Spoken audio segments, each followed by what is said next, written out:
So today we're going to have a whiteboard discussion around setting up a list to collect information within your environment. As many people begin to migrate from Excel into a list, there's so much more capable or possibilities for them within the Office 365 environment. We're going to explore kind of some of the do's and don'ts for setting up a list, as well as some of the potential or possibilities that this information can provide. So stay tuned. All right. So here we have a just a basic drawing, right, of some of a building, right? We have building 123. They're the same, both 123. They're looking at curb appeal and the interior of the building. And these are inspectors doing inspections of the property to see how to make the property better, right? And so as they inspect the dumpster, they see, is it clean? And we're going to say no. Is it out of sight? We're going to say no. And then is the grass cut? We're going to say yes, but it's not green. And the interior is yes, and there's no holes.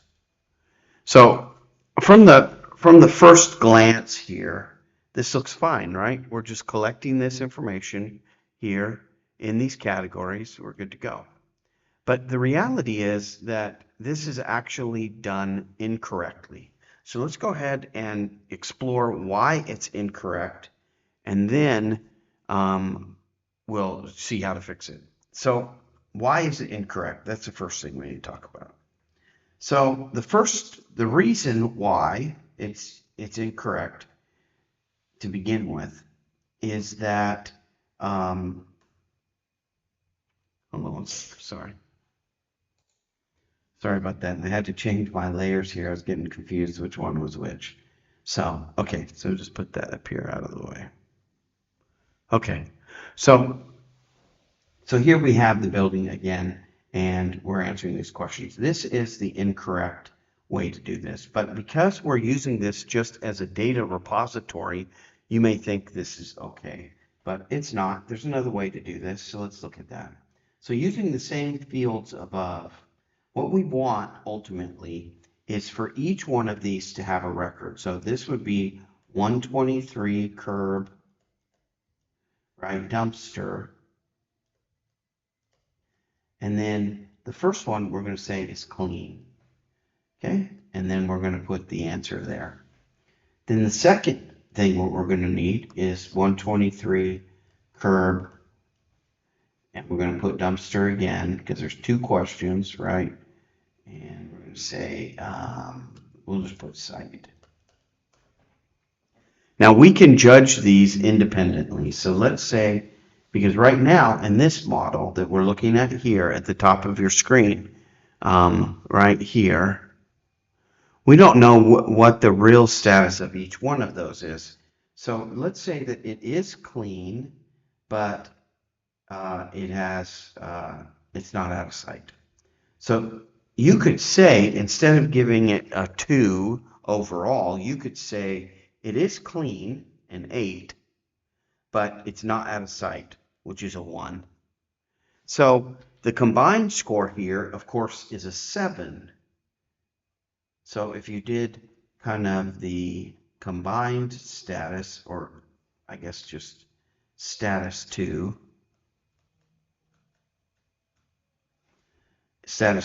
you could say, okay, so status 2 means that this guy here, right, is 7 total for those two things.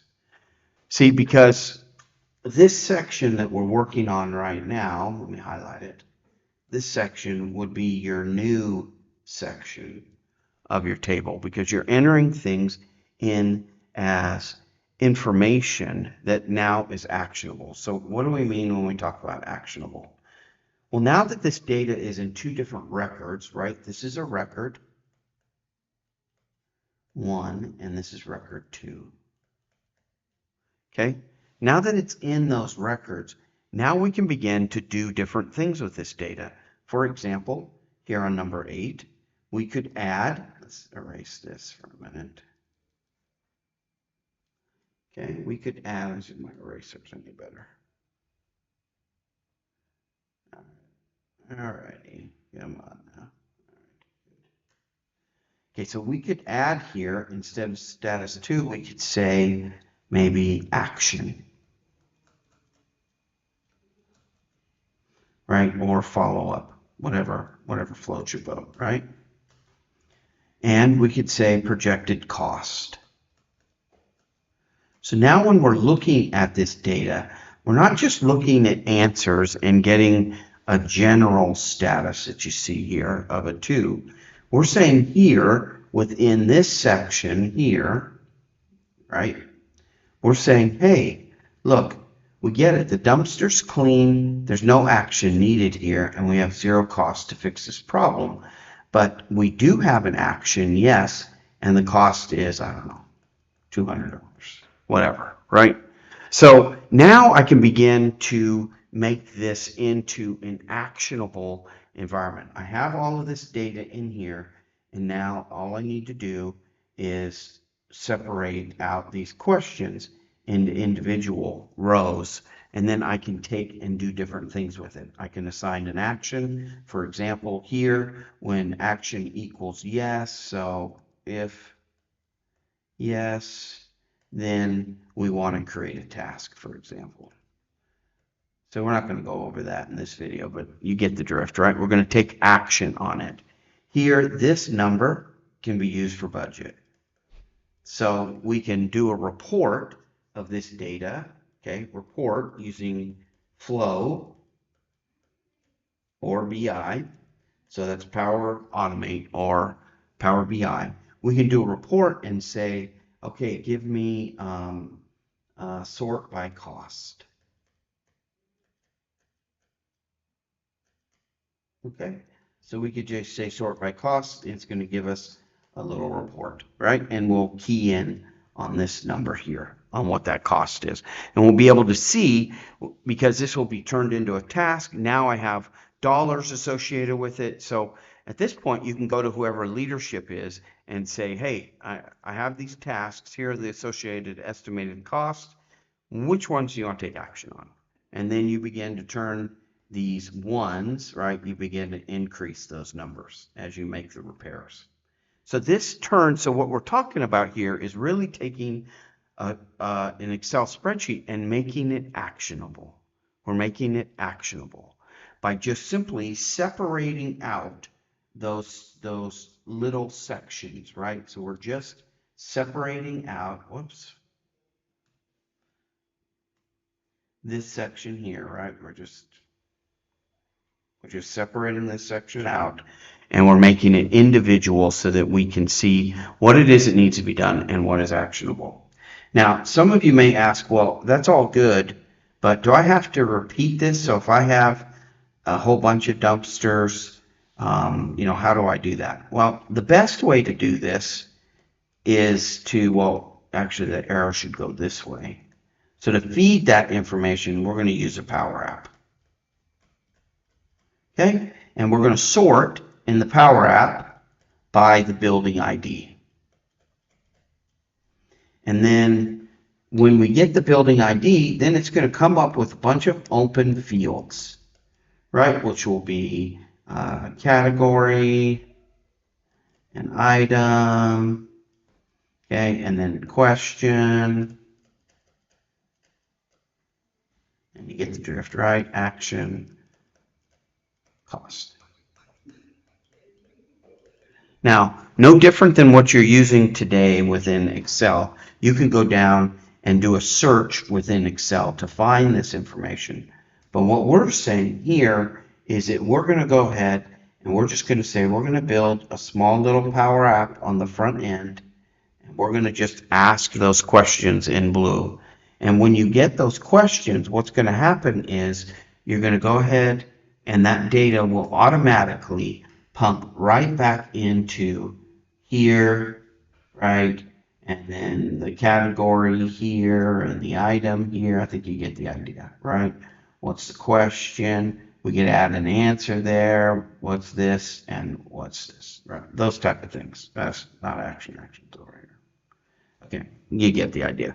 So we can take and put all of this item, this collection right here, into this list, exactly like it looks right here, but we're not breaking open the list. We're doing it from within a Power App. And because we're sorting by here, we give ourselves the ability to do both new or edit and existing. So we can edit or go new here. When we do new, we create everything new. When you hit edit, all of your information comes back up, just like it comes back up here.